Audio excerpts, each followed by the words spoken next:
اعوذ باللہ من الشیطان الرجیم بسم اللہ الرحمن الرحیم رب اشرح لی صدری ویسر لی امری واحلل عقدۃ من لسانی یفقہوا قولی۔ بکھرے موتی، 5واں حصہ۔ مصیبت میں تقدیر کا سہارا لینا حضرت آدم علیہ السلام کی سنت ہے۔ یہ واضح رہنا چاہیے کہ جو سوال موسیٰ علیہ السلام کی جانب سے یہاں حضرت آدم علیہ السلام کے سامنے پیش کیا گیا ہے وہ یہ نہیں ہے کہ آپ نے گیہوں کھایا کیوں، بلکہ یہ ہے کہ آپ نے ہم کو اس دار تکلیف میں رہنے کی مصیبت میں کیوں ڈال دیا۔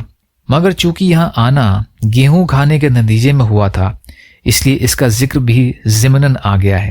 علماء نے لکھا ہے کہ اپنی مصیبت کے لیے تقدیر کا عذر کرنا کسی کے لیے بھی جائز نہیں ہے، چجائے کہ نبی کے لیے، ورنہ تو پھر تمام بساط شریعت ہی درہم برہم ہو جاتی ہے اور دنیا اپنے تمام معاصی کے لیے تقدیر کا عذر پیش کر کے اپنا پیچھا چھڑا سکتی ہے۔ بس آدم علیہ السلام نے تقدیر کا عذر اپنی مصیبت کے لیے نہیں کیا، بلکہ دنیا میں آنے کی جو مصیبت ان کی اولاد کو پیش آ گئی ہے اس کی تسلی اور تشفی کے لیے کیا تھا۔ مطلب یہ تھا کہ یہ مصیبت تمہارے لیے پہلے سے مقدر ہو چکی تھی، پھر جو بات پہلے سے مقدر ہو چکی تھی اس کا باعث گو میں ہی ہوا، لیکن اس پر مجھے ملامت کرنا درست نہیں۔ یہ تو شدنی امر تھا، ہو کر رہا۔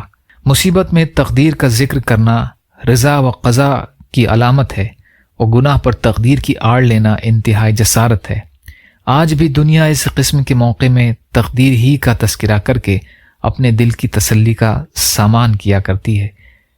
مثلا اگر کوئی شخص تجارت کا ایک شعبہ چھوڑ کر دوسرا شعبہ اختیار کر لے اور اس میں اس کو کافی نقصان ہو جائے تو اگر لوگ اس تبدیلی پر اس کو ملامت کریں تو ان سے پیچھا چھڑانے اور اپنے نفس کو تسلی دینے کے لیے وہ تقدیر کا ہی پہلو اختیار کرتا ہے اور کہتا ہے کہ میرے مقدر کی بات تھی اس لیے نقصان ہونا تھا، ہو گیا۔